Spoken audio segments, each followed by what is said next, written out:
Okay, Apple's Let Loose event was today. I am in a hotel room in London and I have thoughts. Want the latest Apple news, leaks and rumours? Subscribe and ring the bell. So what did we get at the event? We got new iPad Pros, we got new iPad Airs, and we got a change to the base iPad. And the one iPad that I actually want didn't even really get mentioned until right at the end when Tim went, oh yeah, we do an iPad mini as well. Cool. So the first big bit of news that we have, and this was kind of at the end of the event, but I think it's one of the more important pieces, is that the base iPad, the 10th generation, got a pretty massive price drop. It dropped $100 and it started at $449, so it's now $349.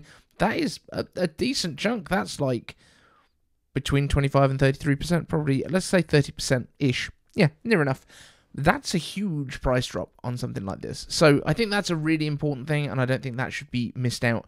But I also don't see many other people talking about it. The 9th generation is dead, so the home button iPad is no more.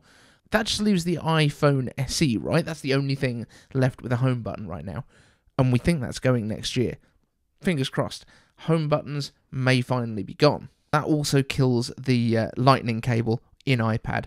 So that's another goner. The new iPad Air with the bigger size, great. I predicted the price for this as well perfectly. The bigger one being $200, exactly more than the smaller one, is exactly what I said, following the MacBook's $200 price delta between the screen sizes on the Air and the Pro MacBooks. So M2 inside, double the storage, no price bump. This is very good news. So like $599, you can now have an M2 iPad Air. Pretty good. And they have moved where the FaceTime camera is as well, which is kind of what everyone wanted. Apple Pencil Pro, this is not compatible with the older iPads, and the old Apple Pencil isn't compatible with these new iPads, but the USB-C one is. But this is all because of the charging stuff. So basically, because they've moved the cameras to the landscape side on the new iPads, as I've said in the past, the old version of Apple Pencil cannot work because the charging coils are in the middle there, which means that the camera can't occupy that same space inside the iPad. So my assumption with these new designs is that Apple has included probably 2 charging coils on the iPad itself, because there's a lot more space in there, and then the Apple Pencil Pro will probably have 1 pickup charge coil at one end, and then regardless of which way round you stick it on, it will interact with one of those coils. So yeah, not a bad solution, I guess. I kind of thought just sticking it on the side might have been a better idea, just to swap where the camera used to be. That would have worked for me. But now, as I feared, Apple is selling, in fact, 4 different Apple Pencils, all apparently with their own naming conventions. So we have the Apple Pencil 1st generation, the Apple Pencil 2nd generation, the Apple Pencil with USB-C, and the Apple Pencil Pro. And they all have a basically randomised compatibility list, from what I can see, random gaps in their feature lists. So the Apple Pencil is now the biggest mess, probably, in Apple's lineup, because they have at least simplified the iPad a little bit. The iPad Pro, M4 inside, great, but now it only has 1 rear camera all of a sudden, and nobody kind of mentioned this in the keynote. Fine, you know, okay, so we've just made the LiDAR sensor bigger, but then there's still another dot where the LiDAR thing used to be, so it's like they were going to put a camera in, and I don't know. It just looks like they've got confused themselves. Didn't really need to have dual cameras, and I don't think many people ever used 2 cameras. Like, you need 1 on there so that you can scan documents, which is what they kind of talked about it doing mainly. But they've stuck with the 12 megapixel. I have a feeling because it went thinner, maybe they didn't have the room for the other camera. So, you know, we'll see. Also, was anyone actually upset that the old iPad Pro was too thick? Is that a problem anyone had? I didn't think it was. I feel like more people would have preferred to keep the old form factor that we had before and give better battery life, like Mac level battery life. I get that the M4 is more energy efficient, with Apple touting it to be able to do the same performance as the M2 using half of the power, which is great.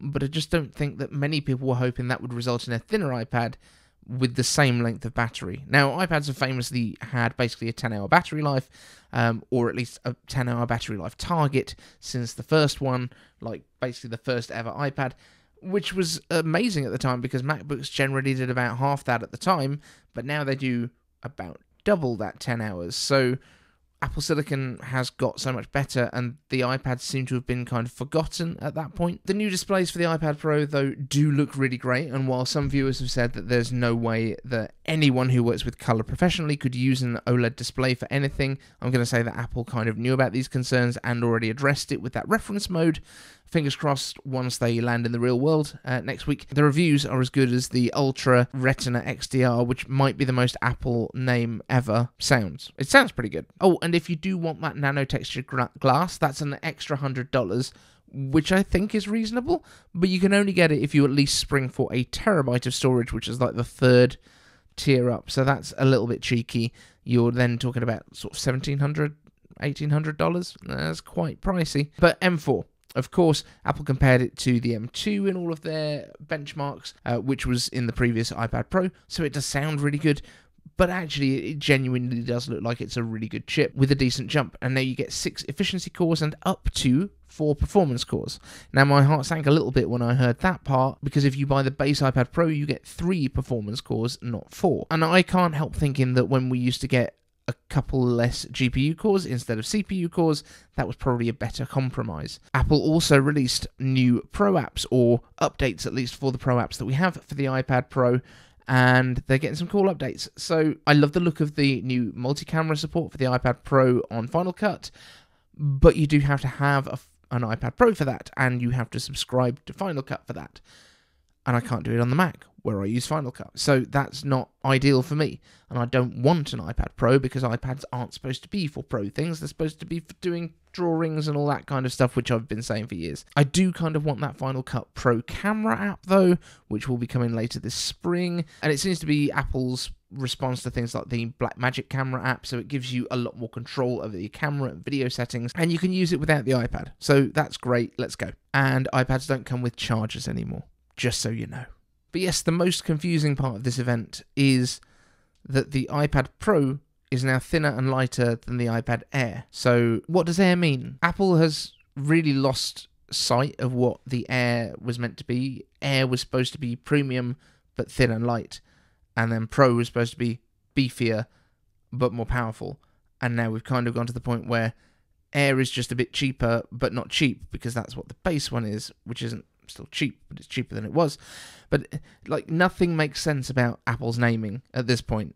Air with the iPads means mid-range, with the MacBooks means cheap, with AirPods means wireless. So it's just very difficult to know what Apple is thinking. Is there a way that Apple can fix their naming at this point?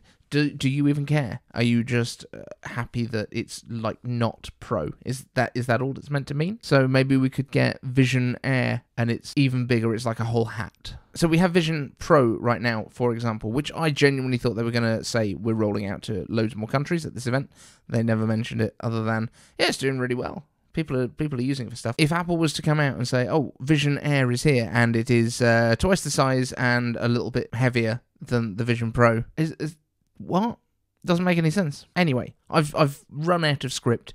I'm a little bit boggled by my whole day of training today and then coming back to do this event. And I know this isn't going to look or sound as good as a normal video, but it's what we got. And I've brought most of my studio up to this hotel. I will do a video about how I set up this little video studio at some point as well, just to give you a kind of behind the scenes. But thank you so much for watching. Let me know any questions you've got about this event, Apple stuff in general, what we've got coming at WWDC down in the comments using hashtag iCaveAnswers, and I will see you in the next one. Thank you, Patreons. Want the latest Apple news, leaks and rumours? Subscribe and ring the bell.